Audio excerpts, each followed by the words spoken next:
더불어민주당의 김승원 의원님 질의해 주십시오. 우선 질의하기 전에 봉지욱, 한상진 두 기자 참고인 발언대로 좀 나와주시겠습니까?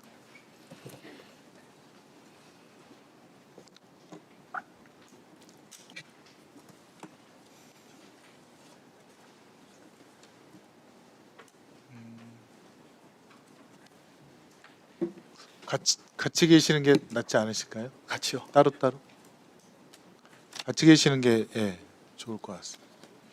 네, 이쪽에 계시면 제가 잘 안 보여서 네네.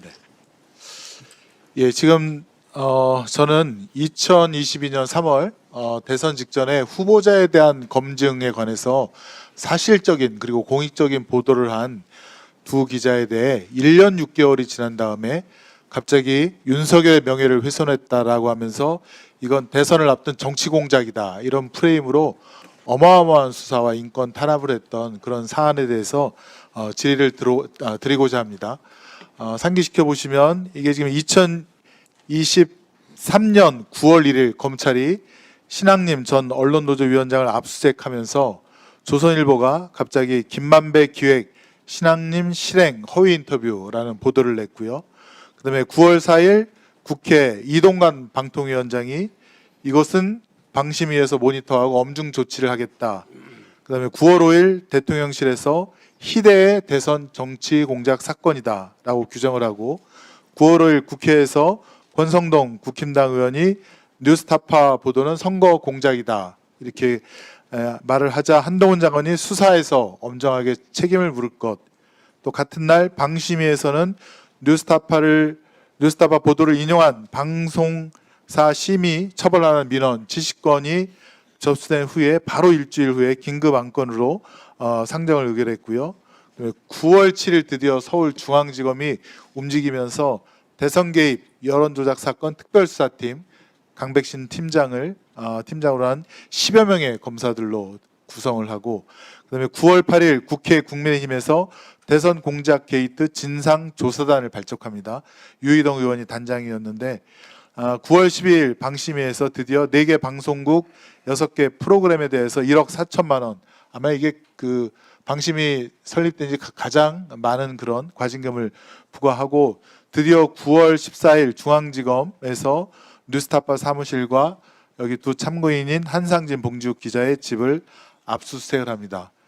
결론적으로는 9월 19일 이재명 당시 민주당 대표에 대한 체포동의안을 제안하고 그다음에 9월 21일 체포동의안의 의결까지 이게 정광석화처럼 아주 그냥 파도처럼 밀려오고 정신없이 몰아쳤는데요. 그럼 대상 보도가 무엇인가 자료화면 보시겠습니까? 이렇게 검찰이 또 국민의힘이 난리를 쳤던 대상 보도는 박영수, 윤석열 통해 부산저축은행 사건 해결이라고 했는데 김만배 씨가 당시 인터뷰에서 박영수 변호사와 윤석열 당시 대검 중수부 검사를 통해 사건을 해결했다. 또 그 내용 중에는 이재명 성남시장 때문에 대장동 사업에 어려움을 겪었다고 하는데 이건 맞지요? 네, 맞습니다. 다음 자료 화면이요. 다음 자료 화면입니다. 그럼 결론은 이 사건을 지금 재판하고 있는 재판부에서도 2011년 부산저축은행 대장동 수사 당시에 과연 윤석열이가 이 사건을 봐줬느냐, 조우영에 대한 사건을 봐줬느냐가 핵심이라고 그 판사님도 그렇게 얘기했다는 것이죠. 예, 맞습니다. 예. 요 수사 라인을 보실까요? 2011년 당시 부산저축은행 수사 라인인데요. 김홍일 중수부장이 있다가 최재경 중수부장으로 바뀌고 또 당시 수사기획관은 우병우였고요. 그다음에 윤석열이 중수이과장으로 불법 대출과 대주주 비리를 수사하는 그런 과정이었습니다. 다음 사건이요. 조우영에 대해서는 2011년 4월 달에 우선 대장동 초기 사업자인 이강길이 대검 중수부 수사관 면담을 했고 그다음에 이강길에 대한 대검 중수부 수사가 4월 18일 진행이 됩니다. 그런데 여기서 포인트는 윤석열이가 이미 조우영에 대해서 출국 금지를 합니다. 맞죠? 네, 맞습니다. 네. 그리고 그 전에 대검 중수부에서 조우영을 불러서 참고인 조사 3회를 하고 그다음에 2011년 9월 달 그 유명한 박기별 검사가 커피 한 잔 타줬다는 그것이 2011년 9월 달에 이루어집니다. 어쨌건 조우영에 대한 수사가 무마됐다는 그런 대가로 박영수는 조우영으로부터 총 변호사 비용을 1억 6천만 원 받게 됩니다. 이것은 여러 경로를 통해서 확인이 되는데요. 다음 자료 화면 보시겠습니까? 공문으로 확인이 됩니다. 조우영 출국금지 문서가 윤석열 중수이과장 결재로 4월 19일 날 이루어진 거 맞죠? 네, 맞습니다. 이거 다 확인하고 보도하신 거 아닙니까? 검찰이 법원에 낸 증거 기록에서 확인한 것들입니다. 검찰이 스스로 법원에 낸 겁니까? 네, 그렇습니다. 다음이요. 조우영 씨가 본인의 범죄 4건에 대해서 자백했다는 진술이 있던데 이것도 맞습니까? 네, 맞습니다. 이것도 검찰이 법원에 낸 증거 기록에서 확인된 내용입니다. 네, 참 어이가 없습니다. 다음 자료요. 자, 상호저축은행에 대한 예금보험공사의 공동검사에도 2011년 4월입니다. 이 지금 부산저축은행에 대해서 불법 대출을 확인했습니다. 지금 계열사 간 신용공여를 많이 했다라든가 개별 차주 신용공여 한도를 초과했다라든가 그래서 이거 지금 수사해야 된다라고 이 자료를 예보가 정식으로 대검 중수부에 보낸 거 아닙니까? 윤석열이 이걸 당연히 확인했을 거고요. 맞죠? 저게 이제 당시에 윤석열 대선 후보가 대장동 대출은 일반 대출이고 PF 대출 아니라고 그랬는데 그렇죠. 2011년 4월에 예보가 이거는 일반 대출이 아니고 부동산 PF 대출이 맞다라고 문건을 작성한 겁니다. 그렇죠. 공문으로 해서 당시 부산저축은행 특별수사팀에다 보낸 거고요. 자, 심지어는 부산 이 저축은행에서 다음 자료 화면입니다. 2012년 2월 달에 조우영에 대해서 수사해달라고 정식으로 공문을 보냅니다. 이것도 다 확인하셨을 거 아닙니까? 네, 그때 보도 당시에 이미 다 확인을 했고요. 대검 중수부가 제대로 수사를 안 하니까 예금보험공사가 수사를 해달라고 서울중앙지검에 고발장을 거듭 요청을 하죠. 자, 다음이요. 이광길 씨 대장동 사업 초기 민간 사업자도 이런 증언을 합니다. 법정에서 차 한 잔 마시고 다행히 다 무마하고 그냥 왔다. 그러니까 다음 조사는 없을 것이다. 걱정하지 마라라고 재판장에서 이런 얘기를 했고요. 박영수 변호사를 산 덕에 잘 되었다. 라고 얘기를 합니다. 이철수 씨라고 조우영 사촌 형인데요. 마찬가지로 법정에서 2026년 3월 달에 첫 번째 조사를 받고 난 다음에 조우영이 패닉 상태로 왔는데 두 번째 조사를 받고 난 다음엔 너무나 다른 분위기로 커피만 마시고 그냥 왔다. 윤석열 검사가 조우영 조사의 편리를 봐주었다라고 한 것이 포인트다라고 했고요. 조우영 씨 본인도 2021년 11월 달에 이런 얘기를 합니다. 본인이 2011년 4월, 5월경 대검 중수부에 3번 정도 출석해서 조사를 받았다. 박영수 변호사에게 수사에 협조를 하겠다는 그런 뜻을 전달받고 김만배는 저에게 박영수 변호사를 소개시켜줬다. 이런 것들을 모두 다 확인하고 검증한 다음에 보도를 했는데 뭐가 윤석열에 대한 명예훼손이고 뭐가 대선 공작이라는 것인지 아마 참고인들께서는 어이가 없었을 것 같은데 여기에 대해서 부가에서 더 뭐 하신 말씀이 있습니까? 제가 알기로는 결국에는 참고인을 향한 공수장에는 이재명 당대표가 160번이나 언급된다고 제가 들었습니다. 결국 대검은 당대신의 특별수사팀은 참고인을 잡기 위한 최종 목표가 아니라 이재명 당대표를 구속시키기 위한 그 경로로서 참고인들에 대한 강압 수사를 한 거 아니겠습니까? 네. 결국에는 이 사건은 이제 비판 언론을 옥죄기 위해서 한 게 아니냐 이렇게 했는데 제가 보기에는 2023년 1월 달에 이재명 민주당 대표에 대한 1차 구속영장이 체포동의안이 부결됩니다. 그때 당시 그 체포동의안의 내용이 대장동 사건이었는데요.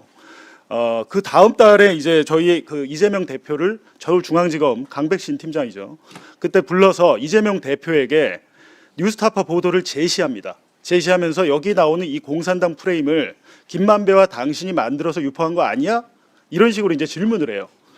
이게 검찰 수사 기록의 내용이에요. 그러니까 2023년 2월경부터 서울중앙지검은 대장동을 구속을 실패하자 이 언론사들과 비판 언론과 이재명을 묶어서 기획을 했던 것이고 동시에 수원지검은 대북 송금 사건 조작을 시작을 했고요. 2023년 9월 그러니까 7달 뒤에 실제로 저희에 대한 서울중앙지검 압수수색이 시작이 됐고 나흘 뒤에 이재명 민주당 대표에 대한 구속영장이 청구가 됩니다. 그러니까 결국에는 이 사건은 비판 언론을 만약에 옥죄려고 했다면 아까 그 이상희 의원 말씀하셨듯이 대선 당시에 문제를 제기했어야죠. 근데 대선 당시에 윤석열 캠프의 가짜뉴스 대응 단장이 김홍일 전 대검 중수부장 윤석열 정권 때 방송통신위원장이었습니다. 김홍일 위원장이 자신의 인사청문회 때 뉴스타파 보도에 대해서 저는 가짜뉴스라고 여기지 않았습니다라고 대답을 해요. 대선 당시에는 아무런 문제 제기하지 않다가 18개월 후에야 이 문제를 제기한 것은 결국에는 이재명을 잡기 위해서였다. 그렇게밖에 볼 수 없는 거죠. 저희가 지금 2년 가까이 지금 재판을 받고 있습니다. 그 2년 내내 저희가 재판에서 했었던 일은 2011년 대검 중수부 윤석열 수사팀의 수사를 되짚는 과정이었습니다. 엉망진창이었던 게 확인이 되고 있습니다. 조호영에 대한 봐주기 거의 확정적으로 확인이 되고 있습니다. 당시에 조호영을 봐주기 위한 의도가 아니었다면 이루어질 수 없는 수사가 이루어졌다라는 게 지금 확인이 되고 있습니다. 그리고 한 말씀만 더 드리면 저희가 최초의 공소장을 받아보고 제가 깜짝 놀랐습니다. 70쪽이 넘는 공소장이었는데요. 그중에 피해자라고 적시되어 있는 윤석열 씨만큼이나 이름이 많이 등장하는 게 이재명 당시 당대표입니다. 민주당 당대표입니다. 저희 사건하고 아무런 관계가 없고요.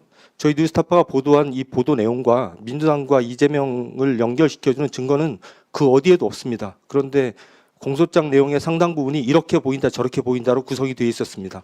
그리고 판사가 이대로는 재판을 할 수가 없다. 그 공소장을 변경해야 된다라고 얘기했을 때 검사들은 단 한마디 저항도 하지 않고 공소장 다 변경했습니다. 공소장을 총 3번 변경했습니다. 그래서 30여 쪽으로 줄어들었습니다. 이재명 관련된 부분이 다 날아갔습니다.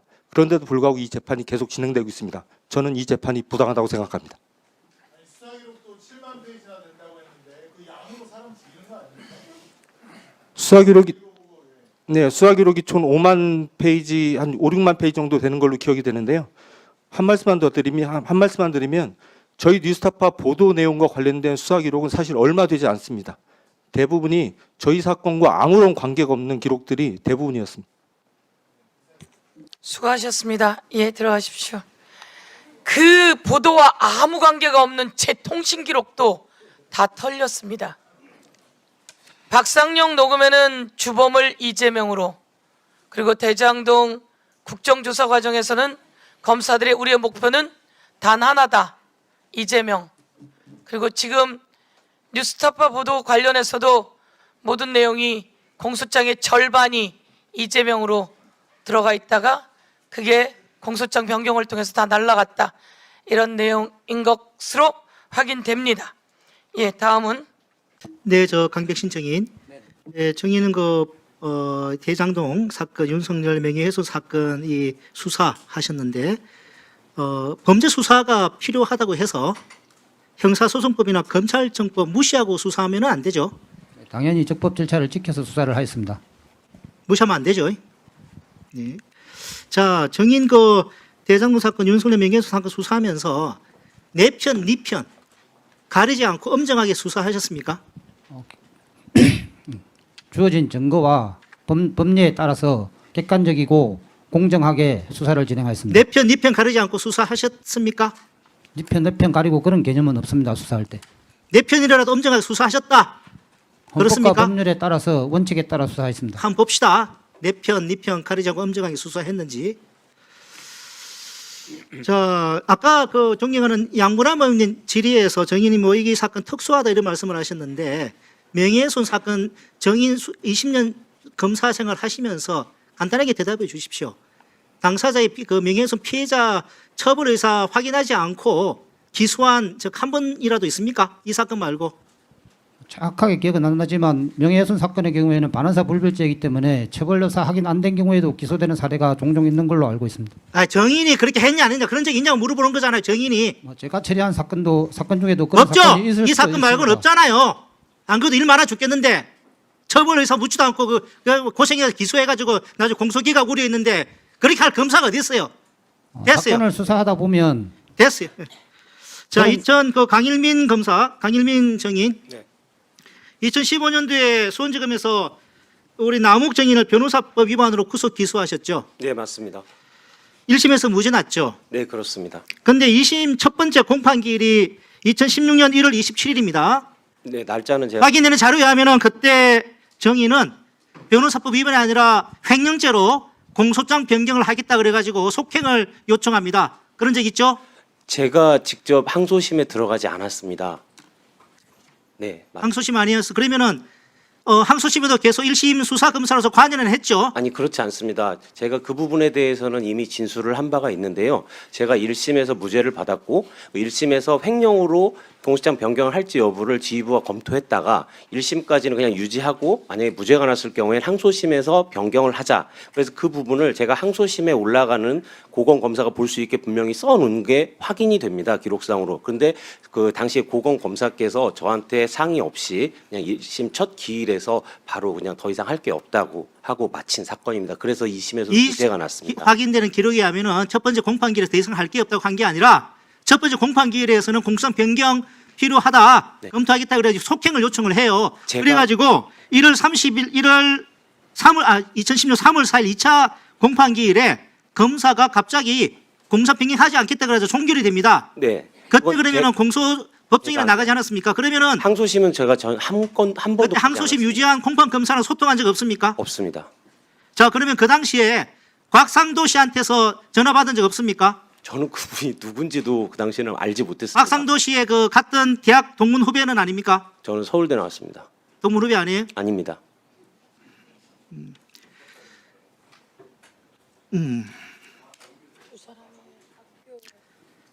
그러면은 1심에서는 그러면 네. 그 횡령죄로 왜 기소하지 않았습니까?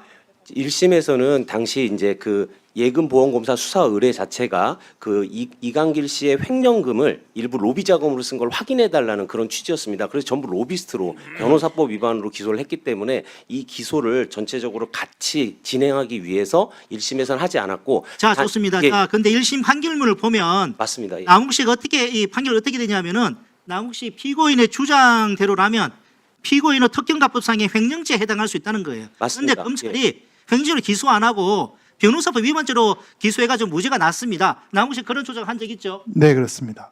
예, 여기 대해서는 근데 1심 수사 담당 검사로서 할 말이 있습니까? 예. 제가 그렇게 말씀드린 거는 수사 의뢰 자체가 그렇게 왔고 저희 수사로서도 변호사법 위반이 맞겠다. 다만 횡령과 변호사법 위반은 동전의 양면 같은 것이어서 이게 만약에 인정이 안 된다면은 끝까지 처벌을 하기 위해서 자, 항소심에서 그 부분을 변경을 하자. 그러면은 예. 선택적 기소나 예비적 기소는 왜 안 했습니까? 제가 말씀드렸듯이 1심에서 다른 로비스트를 함께 기소를 했기 때문에 이 저희의 그 기소의 정합성을 유지하기 위해서는 그대로 가자. 다만 항소심에서는 오케이, 자, 그럼 시간 관계상 미안합니다. 자, 그러면 강백신 정인 그 곽상도 씨 기소할 때 그 언론 보도에 하면은 곽상도 청탁 의혹 받는 남욱 수사검사 입건 안 돼. 여기 나와 있는 남욱 청탁 의혹 받는 남욱 수사검사가 옆에 있는 강민일 검사 아닙니까? 아닙니다. 다른 검사예요? 항소심 검사였습니다. 그럼 그 검사는 대장동 수사팀 일원 아니었습니까? 전혀 아니었습니다. 자, 그러면 이 2023년 11월자 이 언론 보도인데 이 남욱 수사 검사 그 이후에 입건했습니까? 안 했습니까? 곽상도 공소장에 의하면은 청탁을 받은 걸로 돼 있지 않습니까? 검사한테 청탁을 한 걸로. 입건 안 된 걸로 알고 있습니다. 왜 안 하셨습니까? 내 편인데 입건 안 한 거 아니에요? 그 부분 관련해서는 저희들이 제가 각상도 의원과 각상도 의원 아들 이렇게 수사할 때 그 의심스러운 부분이 있어서 저희들이 단서를 포착해서 수사를 했었습니다. 그래서 그때 압수수색도 하고 관련자 조사를 전면적으로 했었습니다. 그래서 청탁한 의심이 있어서 검사들이 정말 열심히 수사를 하긴 했는데 제 기억에 종국적으로는 혐의 사실이 입증이 안 된 걸로 결론을 그 수사는 내렸던 그러면 걸로 기억이 정인이 됩니다. 수사 그 한 거 아닙니까? 제가 그때 부장으로서 있었습니다. 부장으로서 지휘를 했습니다. 그러면 철저하게 수사를 하셨다는 거예요? 그 철저하게 했습니다. 혐의를 그때 수사했는데도 확인을 못했다는 겁니까? 예, 그렇습니다. 의원님께서 말씀하신 것처럼 전체적인 구도가 의심스러운 부분이 있었고 그래서 그 부분과 관련해서 검사들과 상의를 해서 이 부분은 철저하게 수사를 하자 이렇게 해서 철저하게 할 수 있는 최선을 수사를 했고 다만 결론은 혐의가 없는 걸로 제가 결론을 그러면 났던 걸로 무혐의가 기억이 됩니다. 됐습니까? 최종적으로 그 검사는? 네, 그 검사는 최종적으로 수사 결과 혐의 없는 거 무혐의 처리가 됐습니까? 알선수재 검품 받은 거나 이런 게 있었어야 되는데 그런 게 전혀 나타나지 않았기 때문에 아마 입건은 안 됐던 걸로 제가 기억이 됩니다. 자, 남욱정인 네. 그 1심에서 이제 그 변호사법 위반 무죄 받은 이후에 2심의 공판에서 네. 횡령죄로 이제 검사가 공소장에 변경할 움직임이 보여가지고 네. 옆에 김만배 씨 통해 가지고 곽상도 도움을 받아가지고 공소장 변경이 안 된 그런 사실이 뉴스타파 보도에 나오는데 그 사실은 맞긴 맞는 거죠. 사실은 맞습니다. 첫 그래서 나중에 5천만 원 곽상도 씨한테 준 거 아니에요? 김만배 씨가. 그렇죠? 예, 맞습니다. 우리 그 봉지욱 정인 이거 관련해서 취재한 내용이라 뭐 말하고 싶은 내용이 있으면 말씀해 보세요. 네, 일단 강백신 검사와 강일민 검사가 지금 거짓말을 하거나 말을 하지 않는 방법으로 사건의 본질을 흐리고 있는데요. 일단 2015년에 수원지검에서 정영학, 남욱 그리고 조우영을 수사하는데요. 당시에 정영학 회계사의 휴대전화와 녹음기를 수원지검에서 압수합니다. 근데 그 녹음기 안에는 지금 2012년도부터 2014년까지 이 대장동 업자들의 대화, 뇌물 상납이나 유동규와 뭐 남욱 씨의 대화 이런 것들이 녹음 파일이 담겨 있었어요. 압수를 했는데 수사를 안 하고 정영학을 기소를 안 했습니다. 그게 강일민 검사예요. 강일민 검사고 그 이후에 지금 강백신 검사는 무슨 거짓말을 하고 있냐면 그렇다면 곽상도를 수사 무마로 기소를 하지 말았어야죠. 곽상도에 대해서 추가 공소장에 보면 그 곽상도를 통해서 김만배와 곽상도를 통해서 남욱의 공소장 변경을 못하게 수사무마 로비를 했고 그게 성공해서 나중에 남욱 변호사가 곽상도에게 정치자금 5천만 원을 줬다. 본인이 쓴 공소장에 그렇게 돼 있어요. 근데 그 검사는 죄가 없다면 곽상도는 왜 기소합니까? 그리고 강일민 검사 같은 경우에도 강백신 검사 수사팀에서 수사를 했습니다. 조서 썼죠. 자기들이 다 조서 내고 2심도 마찬가지로 항소심 공판검사 고검검사가 공소장 변경하면 그건 형식적인 거죠. 형식적인 거죠. 그거는 기소한 검사 1심에서 기소와 공판을 동시에 담당한 강일민 검사의 뜻이고 여기서 제가 취재한 바로는 강일민 검사의 위에 부장검사가 있습니다. 그 부장검사에게 곽상도가 청탁을 했고 부장검사의 지시를 받고 공소장 변경이 안 됐고 결과적으로 수사무마가 성공됐다는 점 그리고 무엇보다 정영학 녹음 파일을 수원지검에서 2015년에 수사를 제대로 했다면 대장동 사업자들은 그때 끝났습니다. 2015년 3월에 사업자로 선정이 됐는데 그 해 그냥 그 사업은 끝날 수밖에 없었던 거예요. 결국에 2011년 대검중수부, 2012년에 서울중앙지검, 그리고 경기 분당경찰서, 그리고 2014년 경기지방경찰청 이렇게까지 4번의 수사무마를 김만배를 통해서 계속해서 한 사실이 정영학 녹음 파일에 다 있었고 수원지검에 다 가 있었어요. 근데 제가 보도를 하니까 우리가 압수수색을 한 건 맞는데 녹음 파일은 없었다라고 주장을 합니다. 예, 수고하셨습니다. 제 말씀을 좀 추가로 예, 이따가 또 질의하시면 답변 주시고요. 나중에 답변이 꼭 필요하다고 하면 시간을 드리도록 하겠습니다. 네. 예, 그 질의하실 때 또 받으시고요. 나중에 안 되면 다시 시간 드리겠습니다. 예.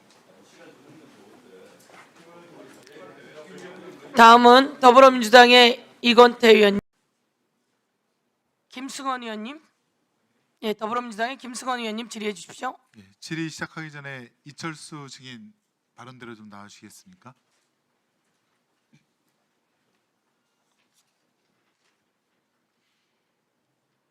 예, 발언대로 좀 나와 주십시오. 그때 박연호 부산저축은행 회장의 처남이시고 조우영 씨의 사촌형으로 되어 있는데, 예, 네, 이철수 맞습니다. 증인께 묻겠습니다. 네, 네. 지금 이제 이 사건은 2023년도에 그 강백신 검사 팀이 그 뉴스타파 보도를 빌미로 해서 이게 정치 공작이다라고 하면서 언론인과 여러 주변인들을 탄압하고 괴롭힌 사건인데요.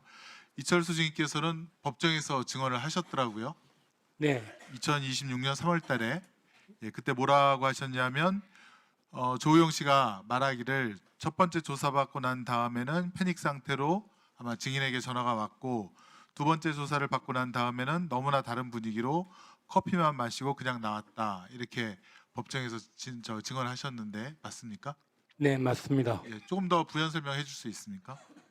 사실 이 사건이 이제 2010년, 11년 처음 터졌을 때, 제일 첫 번째로 이제 조우영이가 조사받았을 때는 아마 정치자금 관련해 가지고 조사를 받은 것 같습니다. 정치자금. 예, 그러다가 이제 첫 번째 조사 때는 굉장히 강도가 셌던 걸로. 셌고, 예, 예. 그리고 조우영이가 이제 변호사를 박용수로 변호사를 선임하고 난 다음에 뭐 여러 다른 정언에서도 나온 것처럼 첫 번째 뭐 김만배 씨도 그런 얘기했고 남욱 씨도 그런 얘기했지만 제일 중요한 거는 이제 조우영이 본인이 자기가 조사받으러 갔는데 이번에는 아무런 조사 없이 그냥 커피만 마시고 나왔다.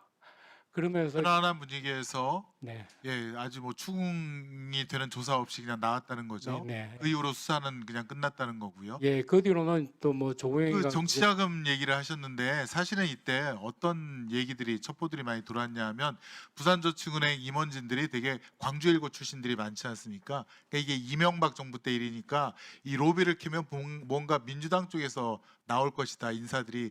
그래서 캤는데 보니까 김두우라고 청와대 홍보수석 나왔지. 그다음에 이상득 이명박 당시 친형이 연루된 정황, 김윤옥 소망교회 사람들이 나와서 수사를 덮었다라고 하는 있습니까? 첫 번째 제가 이제 그런 정보를 알게 된 이유는 그러니까 그런 말은 있고 예, 그런 그러니까 정보를 알게 된 예, 이유는 정보를 알게 된 경위를 설명을 드리면요. 간결하게 좀 해주십시오. 예, 시간이 간결하게 그때 이제 부족해서요. 예. 저축은행 마지막 사태가 터지기 직전에 고위 주주들 회의가 있었습니다. 그때 이제 박연호, 김양, 그다음에 박영선 뭐 그 기타 주주들끼리 모여서 이 사태를 어떻게 수습할 건가 그때 할 때 이제 박영선 씨가 그때 주주 2대 주주로 있었기 때문에 다들 이제 박영선 씨는 강주 분이고 그분이 또 민주당 계열 그 노무현 전 대통령하고 관계가 있었기 때문에 그쪽으로 이제 관심들이 많았는데 사실 그때 김양이라이 회장으로 있었고 김양이가 로비한 대상은 영포 라인으로 저기 그 주주들 모인 자리에서 자기 입으로 얘기를 했을 거예요. 그 다음에 수사가 시작되면서 사실 방금 의원님 얘기하신 것처럼 정치자금 하면서 조사를 하면서 다들 민주당 쪽으로 뭔가 나올 걸로 여론도 그렇게 그때 당시 많이 그렇게 그 보도를 했었고 막상 결과가 이제 민주당 쪽으로 나온 게 없으니까 그러니까 영포 라인 쪽만 계속 나오니까 갑자기 수사 방향이 그 바뀌게 됐습니다. 예, 예. 예, 제가 알고 있는 첩보와 일치하네요. 네, 네. 예, 됐습니다. 예, 수고하셨습니다. 네. 들어가셔도 되고요. 시간 좀 멈춰 주십시오.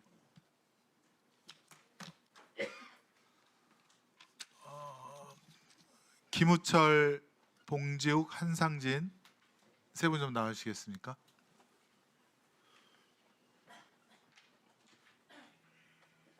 예. 김우철 증인께서는 저쪽 저쪽 마이크로 이용하시고 두 분은 여기 마이크로 이용하시고요. 아니 마이크를 이용해 달라는데 왜 시간 좀 멈춰 주세요. 예. 아직 세팅하고 있는데 왜? 네. 세팅하는 동안 마이크가 시간 갔습니까?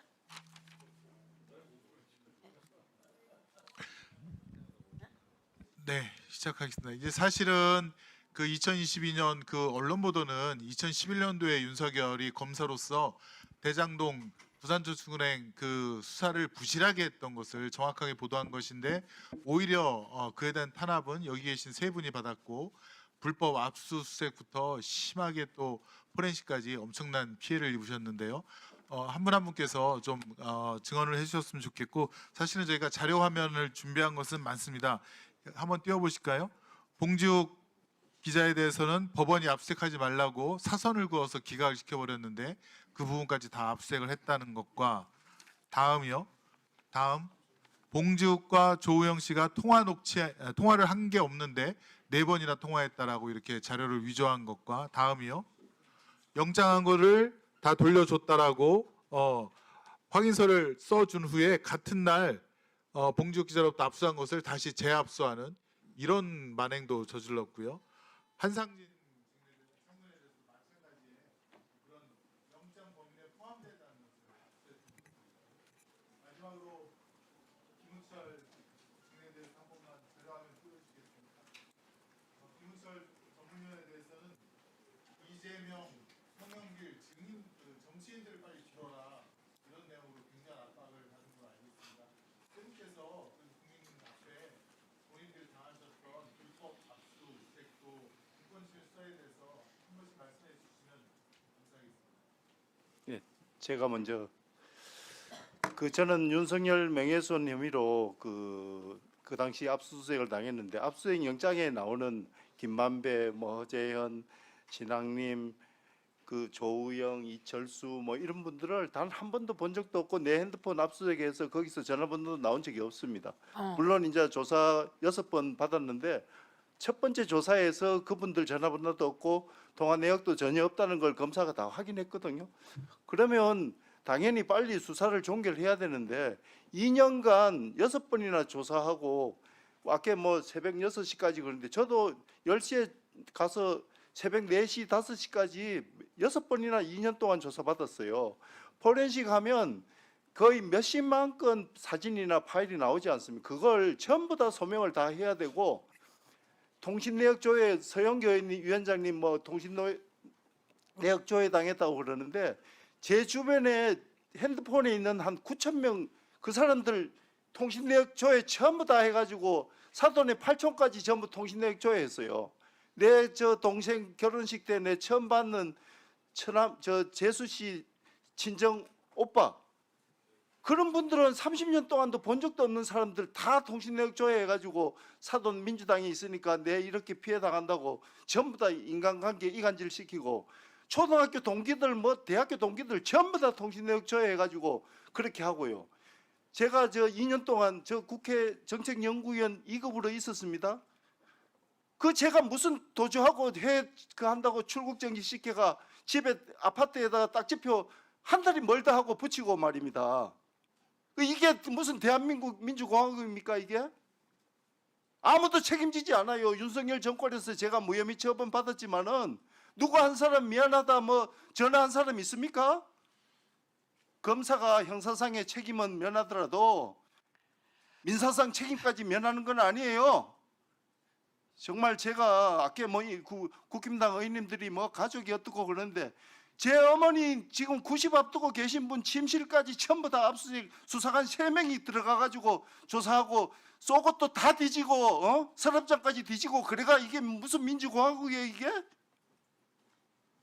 정말 저는 무슨 하소연 하려고 온 게 아니고요. 이런 제도 개선을 해서 앞으로 우리 대한민국에서 이런 거는 제도적으로 방지가 돼야 됩니다. 형사소송법도 개정하든지 해서 그렇게 해야 되지 않겠나 이렇게 생각합니다. 무혐의 받아서 윤석열 정권에서 제가 무혐의 받은 사람이에요. 그런데 일일이 초등학교 중학교 동기들 찾아다니면서 저 무혐의 받았다 다 합니까? 언론이 지금도 유튜브에 들어가서 쳐보세요. 조우영 씨 왔었지만은 조우영 씨 이런 분하고 저 통화 한 번 한 적도 없어요. 이철수 제보 현장에 제가 있은 걸로 해가 정치공작 기획했다고 지금도 유튜브 다 퍼나르고 있어요. 보수 언론에. 예. 네. 조금 전에 그 강백신 검사가 나와서 법과 원칙 이런 얘기 하시던데 한 말씀만 드리겠습니다.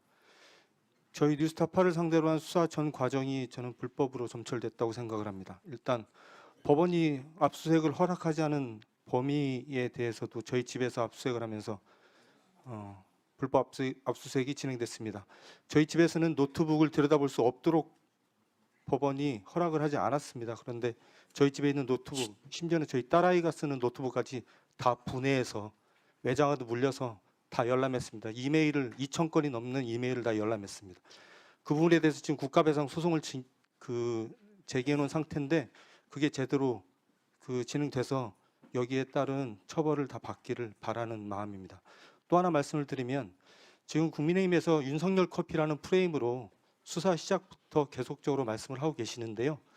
저희 보도를 한번 봐주셨으면 좋겠습니다. 저희는 윤석열 씨가 커피 타줬다라는 보도를 한 바가 없습니다. 그래서 이 부분에 대해 저희가 매우 오랫동안 참았는데요. 도저히 안 되겠다 싶어서 전 법무장관 한동훈, 전 방통위원장 이진숙, 현재 국회의원 박종훈 세 분에 대해서 민형사상 소송을 지금 제기해 놓은 상태입니다. 열심히 재판하고 열심히 소송해서 반드시 처벌받을 수 있도록 최선을 다하겠습니다.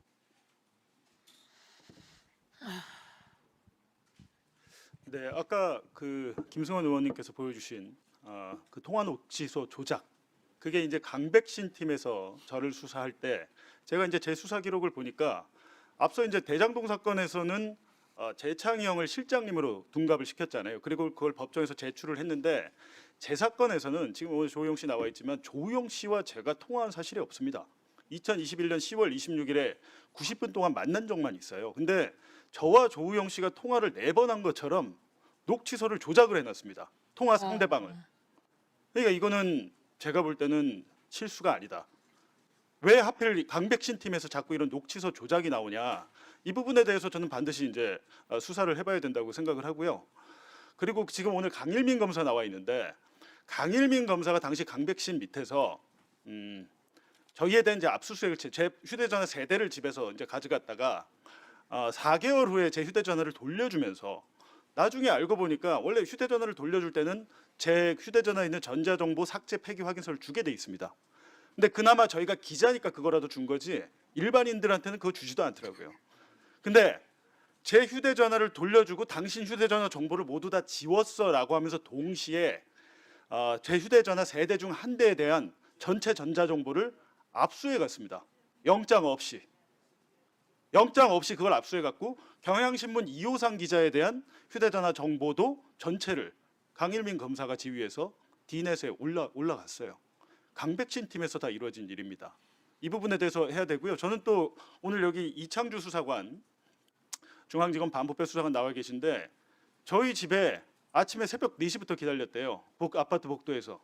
제가 초등학교 6학년 딸아이 학교 데려다 주려고 나왔더니 8시 한 30분경에 저희 아파트 복도 엘리베이터에서 저를 기다리고 있다가 저한테 검찰 수사관증을 보여줍니다. 그래서 제가 알겠다. 아이를 그러면 일단 학교에 보내야 되니까 같이 가자. 안 된대요. 그래서 어떻게 하냐 그랬더니 부인한테 데려다 주라고 해요. 그래서 집을 문을 열고 현관문을 들어가서 부인한테 애를 좀 데려다 줘라. 지금 압수수색이 들어왔다라고 얘기를 했는데 그거를 말을 못하게 합니다. 들어가서. 그래서 제가 영장이 있냐 그랬더니 영장이 없대요. 에? 압수수색 영장을 안 갖고 그 영장 와서 지금 영장을 갖고 올라오고 있습니다. 이런 얘기를 해요. 영장이 없이 저희 집 문을 개폐해서 못 닫게 강제로 잡고 결국에 저희 애는 걸어갔죠. 학교를 늦었겠죠. 제가 수사관과 신랑이 한 모든 모습을 저희 초등학교 6학년 딸이 다 지켜봤죠. 그리고 나서 들어와서 제 휴대전화를 밑에서 검사가 영장을 들고 오더라고요. 한 20분 후에. 그리고 그 영장을 저한테 주면서 제 휴대전화를 압수를 해갔는데 당시 제 휴대전화가 삼성 갤럭시 S22였습니다. 집문 방식으로 잠금 설정이 돼 있었고 근데 그 휴대전화를 본인이 임의로 열었어요. 어떻게 열었냐고 하니까 설명을 안 합니다. 근데 식탁 위에 보니까 실리콘 골무 같은 게 있어요. 이걸로 열었냐? 대답을 안 합니다. 근데 문제는 제 휴대전화를 압수하면 바로 봉인지에 넣어야 됩니다. 휴대전화가 오염되지 않게. 근데 제 휴대전화를 열어갖고 4시간가량을 봅니다. 그리고 자기 휴대전화 아이폰으로 찍어서 어딘가로 계속 보내고 전화를 하고 보고를 하고 있어요. 오전 8시 50분경 제 휴대전화를 압수해서 제 휴대전화가 검찰의 압수수색 봉인지에 밀봉된 것은 오후 5시 반입니다. 8시간 동안 본인들이 휴대전화를 보면서 뉴스타파 그 단톡방이나 이런 것들을 다 열어보면서 그런 것들을 계속 보고하고 있고 나중에 제가 디지털 포렌식 하러 갔더니 휴대전화를 또 바로 포렌식을 안 해요. 포렌식 하다가 먹통될 수 있다고 캠코더로 제 휴대전화를 4시간을 촬영했습니다. 근데 제가 드리는 말씀이 뭐냐면 이재명을 잡기 위해서 한 수사인데 제 영장에 민주당에서 김병욱 의원이 저한테 뭐 자료를 줬다 그러고 제가 뭐 허재영 기자한테 자료를 줬다 그러고 지금 강백신 검사 뭐라고 합니까? 법원에서 영장 발부한 겁니다. 이렇게 얘기하잖아요. 그 영장 발부 사유가 다 거짓말이에요. 지금 수사 결과 재판하고 있는데 뭐가 나옵니까? 저희의 범죄 사실이 나왔나요? 제가 민주당이나 이재명과 무슨 관계가 있는 게 나와요? 단 하나의 증거도 안 나왔어요. 예. 제가 또 한 말씀만 좀 더 드리겠습니다. 예. 조금만 더 들으세요. 예. 아니 충격적인 내용인데요. 한 말씀만 좀. 이게 이제 정치적인 건 아니지 않습니까, 의원님들? 요 사연이 뭐 여야의 정치적인 건 아니라고 저는 보고 그런 여야 과정 속에서 이렇게 피해를 입어서는 안 된다고 생각해요. 예. 말씀해 보세요. 예. 제가 좀 들어보세요. 예.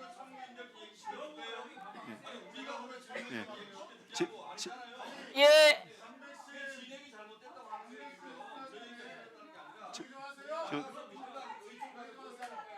저 국힘당 의원님. 예, 김우철 참고인. 제가 이 자리를 빌어서 참 미안하다고 사과도 드리고 싶어요. 예, 말씀해 보세요. 예, 국힘당 의원님 좀 들어보세요. 제가 10시에 가서 새벽 4시까지 조사받으면요. 검사가 이미 질문 답변지를 책처럼 다 써놓고 있습니다. 그러면 그 질문 중에 이재명이라는 이름이 나오잖아요. 그러면 제가 검사님한테 이 질문에서 이재명이라는 이름은 나올 이유가 없지 않습니까? 그러면 넘어가요. 그러면 조사가 다 끝나고 나서 새벽 한 4시나 5시 돼가지고 그 이제 인쇄를 해서 그걸 줍니다. 그 과정에서 변호인 참석하에 그 조서를 다 보면 이재명 나오지 않습니까? 그러면 아까 질문할 때는 이재명 물어서 내가 그거는 관계없지 않느냐 해가지고 알았다 해놓고는 왜 이 서류에는 다시 썼느냐, 이거 지워달라 이러면요, 이거 어디 등록돼서 절대 지울 수 없다 그럽니다. 그리고는 이거 삭제 줄 긋고 지장 찍어라 이럽니다. 이런 거는 여야를 떠나서 우리가 이 선진화된 제도가 아니잖아요. 이런 거는 고치라고 제가 오늘 지적 말씀드리는 거예요. 앞으로 그러면 선거 끝나면 국힘당이든 민주당이든 당직자들이 전부 다 검사한테 가 사전에 조사받고 당무 집행해야 됩니까? 저는 엄연히 민주당 당직자고 제가 대외적으로 윤석열 명예훼손한 사례가 전혀 없는 사람이에요. 명예훼손했는 게 있으면 첫날 조사에서 이미 저는 유죄를 받았어야죠. 그런데 국힘당 그러면 당직자는 선거 끝나고 조사받습니까? 그래. 예. 네. 검사의 답변 기회를 좀 줄까요? 그럴까요? 네. 네.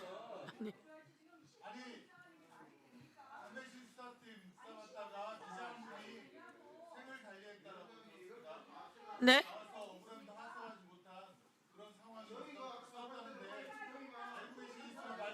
네, 잠깐만요.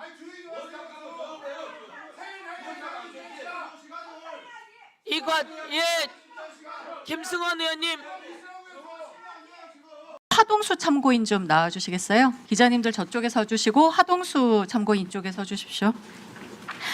마지막에 세 분 말씀하실 시간 드릴 테니까 제 질의에는 단답해 주시기 바랍니다.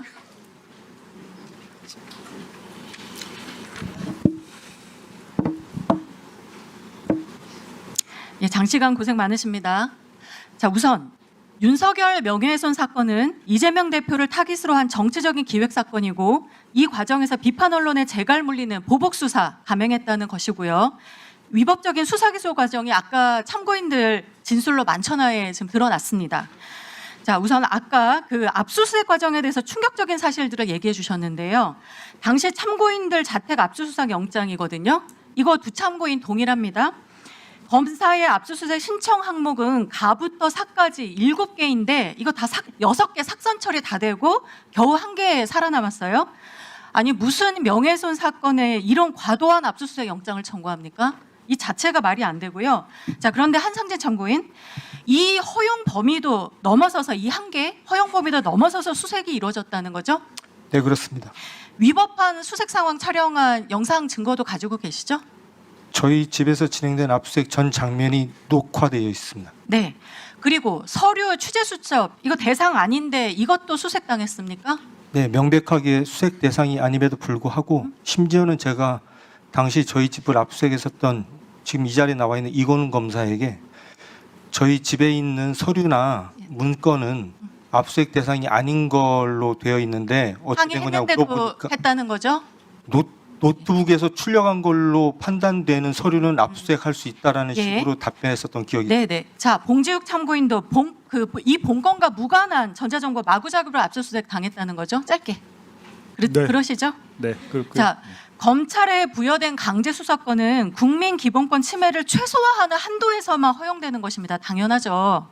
이렇게 마구잡이로 영장 범위 넘어서서 집행하는 거 헌법상 영장주의 적법설자 원칙 모두 다 위반한 겁니다. 이 과정에서 취득한 증거들 모두 위법 수집 증거로 배제되어야 하는 게 맞고요. 자, 다음으로 최초 공소장이 공소장 일본주의 심각하게 위반해서 판사 지적으로 지금 3번이나 변경이 됐어요. 판사가 공판과시 한만들 이거 있는데 제가 이 자리에서 다 읽지는 않겠습니다. 자, 오주 검사들이 말을 안 들으면 판사가 이렇게 얘기해요. 공소장 변경을 했는데 공소사실 요지는 과거의 것을 기준으로 설명하고 있지 않느냐. 이거 기자들한테 들으라고 하는 소리냐. 이런 말까지 하거든요. 재판부 지휘 안 따른다고요. 맞죠? 네, 법정에서 그렇게 말씀하셨습니다. 네. 공판정에서 지금 정치적인 선동얘기 한 거고요. 명백히 공소장 일본주의 위반입니다. 자, 그다음 그 검찰 수사 보고서 보세요. 제목도 본문에도 모두 다 윤석열 잡아야죠 한 건 했습니다. 이게 한상진 문자 메시지 발견되었다는 식으로 적고 있어요. 이 한 건 했습니다. 이 말 있었습니까? 없습니다. 당사자가 포렌식한 그 결과에도 없었죠?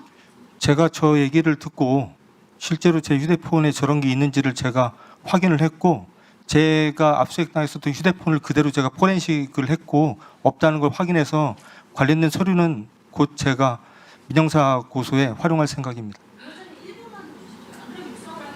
예, 육성으로 하십시오. 자, 이 오른쪽이 실제 문제 메시지. 자, 윤석열 잡아야죠 한 건 했습니다. 없습니다. 만약에 이 메시지 정말로 실제 존재하지 않는 게 확정된다면 이 수사 보고서 명백하게 허위 공문서 작성된 행사입니다. 네, 맞습니다. 보이고요.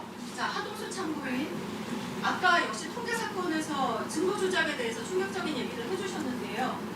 주택 시장 동향에 대해서 질문한 걸 감사원이 앞뒤말 다 잘라내고 이거 통계 조작 지시로 중박했었다고 하셨어요, 그렇죠? 네, 맞습니다. 네, 그리고 감사원이 현재 재심 청구했다고도 하시고요. 네, 맞습니다. 네. 자, 참고인부터 감사원이 지금까지 사실과 다르게 주장하고 있는 게 있는지 또 증거 조작에 대해서 더 하실 말씀 있는지 말씀해 주시고 그 뒤에 우리 기자 참고인들 한 말씀씩 추가로 더 부탁드리겠습니다.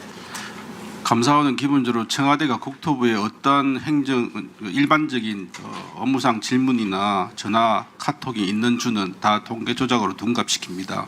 심지어 그 주의 변동률이 아무런 변화도 수정도 없었던 주도 말씀입니다. 근데 그거를 감사원은 저한테 그렇게 말하더라고요. 시간차 조작 지시라고. 조작 지시를 해도 그 주는 안 듣다가 그 다음 주나 그 다음 주도 들을 수 있으니 시간차 조작 지시라는 듣도 보도 못한 말을 하답니다. 대표적인 게 2020년 11월 달에 있었습니다.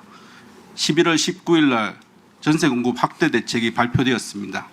그 대책은 11월 3일 날 대통령께서 아침 티타임 수석 비서관회의에서 전세 대책 만들어라는 지시를 하셔서 보름 만에 만드는 대책입니다. 그 대통령 지시를 하시기 전에 제가 바로 전날 수석으로부터 다음날 대통령께 전세 동향 보고를 준비하라는 지시를 받고 그날 국토부에 전세 동향에 대해서 여러 가지 질문을 했습니다. 그걸 조작 지시로 둔갑시킵니다. 그런데 그 주는 변동률이 수정되지 않았습니다. 그 다음 주 변동률이 수정된 게 청와대의 지시랍니다. 그런데 그 다음 주는 119 대책 바로 직전 주입니다. 세상에 대책이 발표되는 게 예정되어 있는 그 전주의 변동률을 낮추는 그런 어리석은 조작 지시를 한다는 게 말이 됩니까? 대책이 발표된 이후에 대책 효과를 과장하게 해서 낮춘다 해도 어불성설인데 대책 발표 전주에 변동을 낮추는 조작 지시를 청와대가 했답니다. 그게 감사원 수사조청서에 있습니다. 네. 지금 국민의힘 의원들께서 계속해서 7,800원 혈세를 징수했어야 되는데 못했다, 꿀꺽했다 이렇게 말씀을 하시는데요. 제가 이제 왜 대장동 이 사건을 부산저축은행 2011년부터 봐야 되냐라고 하면요. 당시에 대검중수부가 똑바로 수사를 안 해가지고요. 대장동을 아예 수사를 안 해서 2023년 기준 대장동 미회수금, 대출금 미회수된 것과 이자가 합치면 2,731억 원이고 조우영 씨가 차명으로 운영하던 부산저축은행 SPC 벨리타우스는 2023년 기준 941억 원입니다. 두 개 합쳐서 3,672억 원이고요. 또 다른 더 뮤지엄 양지라는 차명회사까지 하면은 5천억 원 가까이 됩니다. 세 개 회사가 5천억 원이고요. 당시에 공적 자금이 27조가 들어갔습니다. 당시에 대검중수부 윤석열 주임검사는 대출금 회수에 별 관심이 없었어요. 그냥 정치인들 잡아넣고 언론 브리핑하고 이런 데만 관심이 있었거든요. 그 말씀을 드리고 제가 이제 왜 언론 보도가 중요하다고 생각하냐면 이번 국정조사를 통해서 2021년 11월 3일에 동아일보가 김만배 씨가 천화동인 1호 배당금 절반은 그분 것임을 너희들도 알고 있지 않느냐라고 남욱과 정영학에게 얘기했다는 발언이 정영학 녹취록에 있다라는 보도가 나옵니다. 2022년 3월 9일 이재명 후보가 대선을 진 건 저 딱 두 개라고 생각합니다. 바로 저 보도. 저 보도에 출처가 없어요. 동아일보 취재를 종합화면밖에 없습니다. 아무런 출처가 없고 정영학 녹취록 제가 1325쪽 전면 공개했죠. 저에게 없습니다. 근데 저걸로 인해서 대장동 주범은 이재명이 돼요. 그러면 이거를 언론이 이재명을 윤석열로 주범을 바꾼 겁니까? 제가 보기엔 저 동아일보가 주범을 이재명으로 만든 건데요. 대장동하고 조폭연루설 때문에 그때 그 대선을 졌다고 생각하기 때문에 저는 이번에 당시 대선 선거를 뒤집은 것은 언론도 공범이었습니다. 정치권과 언론, 정원 유착 때문에 그런 결과가 나왔다고 생각하고 이번 국정조사에서 명백하게 사실이 드러난 만큼 대장동 그분 보도를 추종한 언론사들이 추후 보도를 하거나 정정 보도, 사과 보도를 해야 된다고 생각합니다. 잘 들었습니다. 차상진 네, 저도 한 말씀 드리겠습니다. 저희 사건 공소장이 말씀드렸던 것처럼 3번 변경됐습니다. 그것도 재판장이 요구해서 변경했습니다. 검사들은 한마디 반항도 하지 못했습니다. 걸레 같은 공소장이 만들어졌습니다. 그 공소장을 가지고 저희를 기소로 붙였습니다. 저는 이런 일이 벌어지는 게 현실이 아닌 걸로 느껴졌습니다. 과거에 군사독재는 언론을 탄압하기 위해서 언론인들을 탄압했습니다. 언론의 재갈을 물리기 위해서요. 근데 지금 윤석열 검찰에서 벌어진 일은 정적을 제거하기 위해서 언론을 수단으로 씁니다. 훨씬 죄질이 불량합니다. 좀 전에 한 건 했습니다. 문자 관련돼서 그 의원님께서 말씀을 해주셨는데요. 저런 문자가 없다라는 얘기를 제가 여러 유튜브 채널 등을 나가서 그리고 저희 뉴스타파 보도를 통해서 얘기를 했습니다. 없다 계속 말씀을 했습니다. 그러면 최소한 인권의 대변자를 자청하고 공익의 수호자를 자청하는 검찰이라면 한 번쯤은 저한테 문의를 했었어야 됩니다. 실제로 없는지. 본인들의 수사가 완벽할 수는 없는 거 아니겠습니까? 단 한 번도 저한테 물어본 적이 없이 느닷없이 저런 수사보고서를 만듭니다. 저 수사보고서를 만들어서 저런 문자가 없다는 저의 주장이 허위니까 양형에 참고해달라 이렇게 기재하고 있습니다. 저는 매우 죄질이 불량한 사람들이라고 생각을 합니다. 조금 전에 강백신 검사가 여기에 나와서 그런 얘기를 합니다. 법과 원칙에 따라 수사를 했다는 얘기를 계속 하셨습니다. 그리고 원칙대로 수사를 했고 지금 저희에 대한 수사 결과가 마치 나온 것처럼 말씀을 하셨습니다. 저는 여기에 계시는 의원님들 중에 누군가가 여기 이 자리에 있는 강백신 검사와 이건웅 검사에게 질문을 해주시기를 바랍니다. 이 자리에서 위증 관련된 선서를 한 상태에서 한 건 했습니다. 저 문자 그리고 네. 저희 집에 대한 불법적인 압수수색에 대해서 그런 사실이 없다. 죄를 진 적이 없다라고 이 자리에서도 얘기를 할 수 있는지 질문을 꼭 좀 해주셨으면 감사하겠습니다. 네. 조금 전 사실 그 PPT는 아까 이주 의원이 질의하실 때 했던 그 PPT 이주 의원이 아까 질의할 때 띄운 PPT고요. 자, 이제 이렇게 하시죠. 곽규택 의원이 아니 잠깐만요.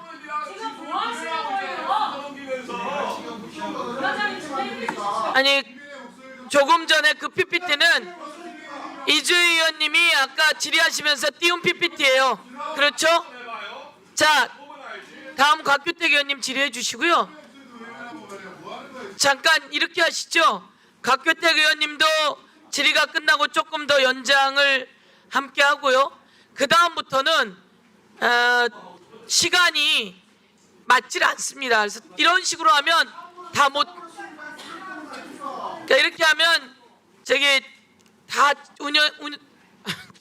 다 진행을 못합니다. 그래서 3분 하면 안타깝지만 끊도록 하겠습니다. 예, 곽규택 의원님, 예, 더 하세요. 네, 그런다고 얘기했잖아요. 내가 똑같이. 아까 의원님들 분명히 추가 질의 마이크 끄는 상태에서도 많은 하셨습니다. 그런데 왜 지금 와서 이렇게 네, 네, 네. 마이크를 빨리 넣어주세요. 이러면 안 되지. 마이크가 왜 안 들어올까요? 훼손하지 마시고. 먼저 강백신 증인 잠깐 나와주시죠. 아까 저 한상진 기자가 꼭 물어달라 그래서 한번 물어보겠습니다. 한 건 했습니다. 허위 공문서 작성 의혹이 있는데 그에 대한 입장이 어떻게 되시나요? 뭐 그거는 이제 아마 압수수색 현장에서 개별적으로 벌어진 일이어서 제가 사후적으로 뭐 보고받은 바에 아니 수사 보고서 보고 받았을 거 아닙니까? 네, 그거- 수사 보고서 제목이더만요. 보고받은 바에 의하면 그 경위가 그 포렌식 수사관이 포렌직을 하다가 뭐 그런 내용의 문자를 발견했고 그래서 검사에게 보고를 했고 검사가 가서 그걸 압수를 하겠다 이렇게 하니까 그때 한상진 피의자하고 변호인하고 얘기를 하면서 이건 사생활 부분인데 압수를 하냐 이렇게 아니 얘기를 그 해서 절차가 아니라 그 한상진 기자 그 문자 메시지 내용이 없는 한 건 했습니다가 거기에 제목이 들어가 있는데 거기에 대해 묻는 거 아니에요? 그래서 그 말씀드립니다. 수사관과 검사는 그런 내용을 확인을 한 걸로 기억을 하고 있고 그리고 그 내용을 그 뒤에 피의자 피신은 압수를 이의 제기를 해서 압수는 못하고 다만 나중에 피신 때 물어보겠다 이렇게 합의가 됐다고 보고를 받습니다. 그래서 실제 아니, 됐습니다. 피신 조사를 하면서 너무 물어봤는데 그에 대해서 대답하시면 한상진 피의자가 아무런 얘기를 안 했다고 됐습니다. 얘기를 보고를 그뭐 받습니다. 답변이 명확하지 않은데 이에 대해서 뭐 수사가 이루어질 것 같으니까 일단 알겠습니다. 들어가십시오. 예. 예, 시간 멈춰 주시고요. 봉지욱 참고인 좀 나와 주십시오. 명백한 허위 공문서 작성 혐의 사안 가지고 참. 예, 봉지욱 참고인 아까 전에 그 강일민 정인이 압수수색 과정에서 한 주장에 대해서 사실과 다르다는 말씀하신 것 같은데 거기에 대해서 짤막하게 좀 입장을 말씀해 주세요. 네, 뭐 그 포렌식 이후에 다시 압수를 했다고 하시는데 그건 사실이 아니고요. 그 압수 목록 그 교부는요. 제가 2023년 9월 24일 압수수색 당했을 때 당일에 교부를 받았고요. 이후에 디지털 포렌식을 하고 이미지를 떴는데 휴대폰 3대 중에 한 대에 대해서는 나중에 휴대전화를 돌려줄 때 저한테 교부서를 또 준 거예요. 그러니까 이미지를 또 다시 압수하면서 영장 없이 압수를 했다. 저는 이렇게 보는데 이제 본인은 그게 아니라고 저한테 이제 계속 설명을 하시니까 나중에 좀 다퉈보도록 하겠습니다. 이미지 압수할 때 새로운 압수 영장 제시가 없었다는 거죠? 없었죠. 네. 네, 알겠습니다. 들어가시고요. 잠깐 시간 멈춰 주시고요. 유병호, 김숙동, 손종국 저쪽으로 세 분 좀 다 나와 주십시오.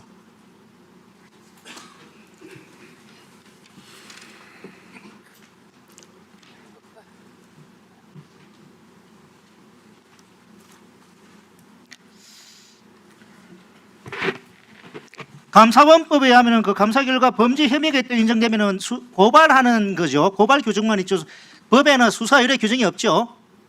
고발해야 한다는 감사원법에 있고요. 규칙에 규칙에 규칙 이하에 다만 증거 인멸이나 뭐 도주 우려 있는 참고자 경우에 수사 의뢰할 수 있다고 있죠. 수사- 자, 그 감사 종결일이 2023년 3월 30일이고 수사 요청일이 2023년 9월 13일이에요.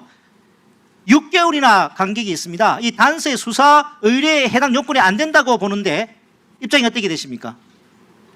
다시 6개월이나 감사가 종결된 게 3월이고 3월 말이고 수사 의뢰가 9월 10일 13일이에요. 그거는 통상적입니다.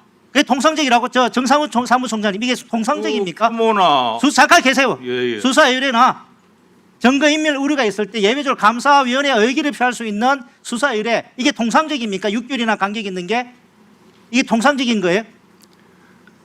그건 이제 케이스 바이 케이스인데요. 사안이 복잡하면 시간이 더 걸릴 수도 있고 예, 그런 것 같습니다. 고발이 원칙이지 않습니까? 감사위원회 의결을 해가지고 그러니까 이제 위원회를 올려야 되는 게 원칙이고요. 그죠? 예, 그러니까 감사 원법에는 고발만 돼 있고 네네. 규칙에 내려오면 수사 요청할 수 있도록 돼 있는데 거기에는 요건이 증거인멸이나 도주 우려. 이 저 공무원들 국토부 공무원들하고 그 부동산은 공기업 임원들 직원들이잖아요.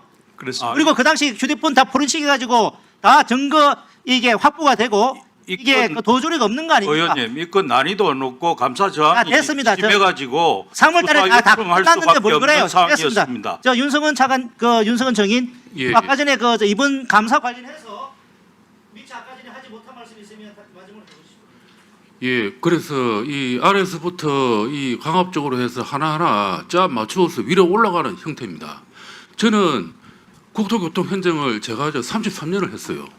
그런데 재판장에서 제가 본 거는 새벽 4시까지 감사를 받은 부동산 직원이 감사원 명동사무소 주변에 있는 모텔에서 자고 또 아침 9시 반에 나가서 감사를 받습니다. 저는 지금까지 이런 감사를 본 적이 없어요. 그리고 감사원에서도 뭐냐면 카톡을 편집을 하는 거고 다음에 검사도 편집을 합니다. 그리고 저한테 유리한 증거는 보여주지도 않아요. 감추고 언니가 은폐하고 그래서 보다 못한 재판장님께서 왜 그거 안 내냐 직접 가서 보게 하라는 겁니다. 저는 제가 차관이 된 다음에 저는 제가 단체 카카오톡을 방을 만들어서 거기서 모든 것을 제가 보고받고 지시를 했습니다. 그런데 그걸 안 보여줘요. 자기들한테 불리한 거는 전부 다 숨깁니다. 그래서 오늘 방금 저 2건 정도만 이게 드러난 거고, 제가 저 차관 제적 당시에는 모든 것들은 다 감추고 했기 때문에, 그래서 자기들한테 필요한 것만 따가지고 한다고요. 그래서 그런 면을 좀 감안을 하셔서 저는 우리 저 국정조사 특위에서 특히나 감사원과 검찰의 이런 행태에 대해서는 꼭 한번 살펴보시기를 간곡히 제가 저 부탁드립니다. 예, 수고하셨습니다. 다음은 질의해 주십시오. 예, 잠깐 멈춰 주시고요. 봉지욱, 조우영 증인 앞으로 좀 나와 주십시오.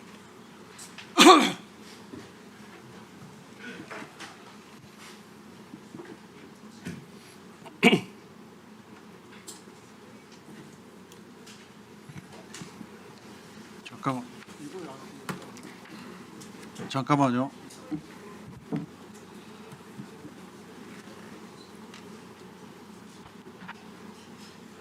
예, 녹취서에 대해서 좀 물어보겠습니다. 아까 그 봉지욱 참고인께서 나는 조우영과 통화한 적이 없다고 말씀하셨죠? 예. 조우영 이쪽으로 좀 오세요. 이쪽으로.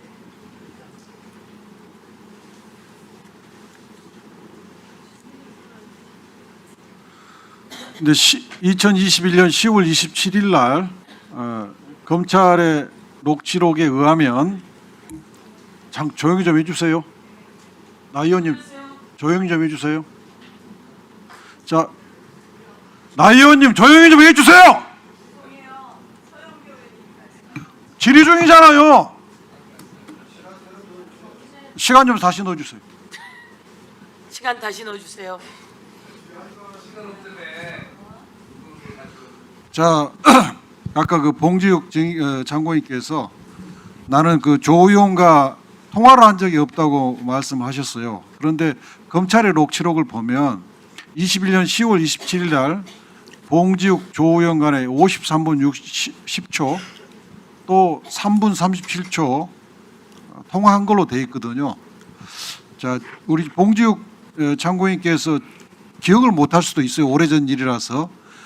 봉지욱 참고인은 분명히 통화한 적은 없습니까? 통화한 적이 없고요. 제가 녹취서 내용을 다 확인을 했습니다. 아, 그랬어요? 네. 자, 우리 조영 증인. 예, 문자를 받은 기억은 있는데 통화에 대해서는 불확실합니다. 통화한 적 기억이 없다 이거죠? 헷갈린다는 겁니다. 있는지 없는지. 혹시 이 녹취록 내용을 보셨어요? 아니요, 잘 모르겠습니다. 한번 봤으면 좋겠습니다. 아니, 자, 저 녹취록에서요. 예. 저를 지칭하는 말이 나옵니다. 예. 팀장님. 제가 저 때 팀장이었거든요. 팀장님하고 저를 지칭하는 얘기가 나와서 다른 사람하고 통화한 것을 녹취록 4개를 제가 통화한 걸로 조작을 했더라고요. 알겠습니다. 그다음에 우리 강백신 증인 나와 보세요. 어떻게 된 거죠? 저거는 이제 녹취록 저도 처음 보는 거여서 제가 이제 그 공판 검사한테 확인을 해보니까 저게 아마 작성이 봉지욱 기자로 돼 있는 게 초기에 작성된 녹취록이라고 합니다. 그래서 재판 과정에서 확인된 바로는 저게 이제 봉지욱 기자님이 아니고 그 아래 있던 라정주 기자하고 통화한 걸 아마 속기 작성하는 과정에서 오류가 있었고 법정에서 이미 그건 확인돼서 오류가 시정된 것이라고 제가 보고를 받았습니다. 잠깐만. 아니 근데 저 말도 거짓말인 게요. 제 재판이잖아요. 제 재판에서 녹취록이 현출된 적이 없어요. 오늘 검사들이 너무 거짓말해서 제가 지금 적고 있습니다. 그러니까 우리 봉지욱 참고인 재판에서 이 녹취록이 현출된 적이 없다 이거예요? 제가 증인 신문을 받지도 않았는데 저 녹취록이 왜 나옵니까? 녹취의 당사자들이 나오지도 않았고 조우영 증인 할 때도 저 녹취서가 나오질 않았습니다. 자, 이 녹취 그러니까 우리 저 강백신 증인 말은 봉지욱 조우영 간의 녹취는 잘못됐다는 인정을 한 거예요. 그런데 라정주 조우영 녹취로 제가 들어보세요. 전대로 보고를 받았습니다. 자, 속기사가 2명이 등장해요. 한 명은 박땡땡, 한 명은 문땡땡인데 어떻게 속기사가 다른데 2명의 속기사가 똑같은 오류, 봉지욱이라는 통하지도 않는 대상자를 똑같은 오류를 범할 수 있죠? 그런 구체적 경위는 한번 확인을 해보겠습니다. 근데 제가 구체적 경위로 확인하는 게 아니라 내가 볼 때는 속기사들은 들리는 대로 목소리를 그냥 봉지욱이라고 썼겠죠. 이 사람이 봉지욱이라고 하니까. 그러면 속기사 2사람한테 누가 이 목소리를 봉지욱이라고 그 속기사한테 입력해 줬느냐 이게 문제인데 결국 그 입력은 수사관 아니면 검사가 있다. 저는 그렇게 생각돼요. 안 그렇습니까, 봉지욱 장관님? 일단 저게 왜 그러냐면요. 저 안에서 이제 그 라정조 PD가 조우영 씨랑 통화를 하면서 윤석열이 만난 적 없죠? 그러니까 만난 적 없어 이렇게 대답을 하더라고요. 근데 제가 그거를 묻고 들었는데 그 반론을 반영을 안 한 것처럼 검찰이 공소 사실을 지금 구성을 해놓은 거예요. 제가 그런 말을 한 사실이 없어요. 물어본 적이 없어요. 제가 조우영 씨한테 윤석열 만난 적 있습니까라고 물어본 적이 없는데 검찰이 지금 다른 사람이랑 통화한 그 내용을 갖다가 붙여서 제가 물어보고 들었는데 빼버린 것처럼. 대장동 사건에서도 이 속기록 가지고 장난을 쳤는데 지금 언론인 사건에서도 속기록 가지고 장난치기 관련된 거예요. 강백신 증인의 저 수사팀장 강백신 증인의 수사팀에서 속기록 장난이 계속해서 발견되고 있는 겁니다. 예, 더 얘기하시겠습니까? 제가 이제 강백신 검사가 오늘 몇 가지 또 거짓말을 계속하던데 적고 짧게 있었습니다. 해주십시오. 예. 일단은 지금 이강길 증인이 오늘 여기 국정조사 현장에서 말한 것은 엄청난 폭발력을 갖고 있습니다. 대장동 사건에 2011년에 대검 중수부가 조우영 씨의 범죄 사실을 알고 있었다는 건데 지금 이거를 저희 법정 뉴스타파 재판 법정에서 지금 3차례 나와서 똑같은 증언을 반복하고 있는데 그거는 검사가 물은 게 아니고 피고인 측 변호인이 물은 거 아닙니까? 라고 얘기를 했습니다. 아닙니다. 검사가 물었는데 이강길 씨가 그렇게 대답했고 피고인이 변호인이 물었을 때도 똑같이 대답했고 한 번 더 나오게 돼 있습니다. 근데 오늘 훨씬 더 구체적으로 재판장이 물었을 때도 똑같이 답변을 했고요. 심지어 검찰 조사 때는 그럼 왜 이런 답변을 못했을까 봤더니 이강길 씨를 검찰 강백신 팀 수사관이 미행을 했답니다. 차량으로. 미행을 해가지고 휴대전화를 내놓으라고 해서 압수수색 영장 없이 임의 제출 형식으로 휴대전화를 가져갔대요. 그 증언도 했습니다. 그리고 기자들과 나눴던 문자 메시지나 카카오톡 다 캡처해서 보내라고.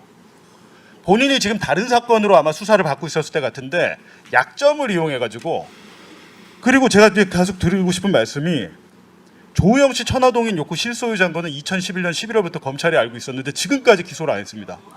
수사를 3년 동안 했어요. 강배신 검사는 왜 이거 기소 안 하는 겁니까? 그 말씀 드리고 싶고요. 마지막으로 그 국민의힘에서 가장 계속 틀고 있는 그 유동규와 남욱의 녹취록 관련해서 제가 좀 찾아보니까 그 녹음을 2023년 4월에 했다고 그랬잖아요. 그 2달 전인 2023년 2월 21일에 유동규 씨가 서울중앙지검 김영석 검사 방에 가서 뉴스타파 보도를 제시를 받아요. 제시를 받는데 당시에 유동규는 뉴스타파 보도 경위에서 나는 전혀 몰라요라고 대답을 합니다. 2달 전에 전혀 모르던 것을 자기가 경험한 것처럼 얘기를 하고 있으니까 남욱 변호사가 검사한테 들은 얘기, 훈련받은 얘기라고 하는 게 맞다고 저는 생각합니다. 네, 네. 이상 다음입니다. 신동욱 의원님 질의해 주세요.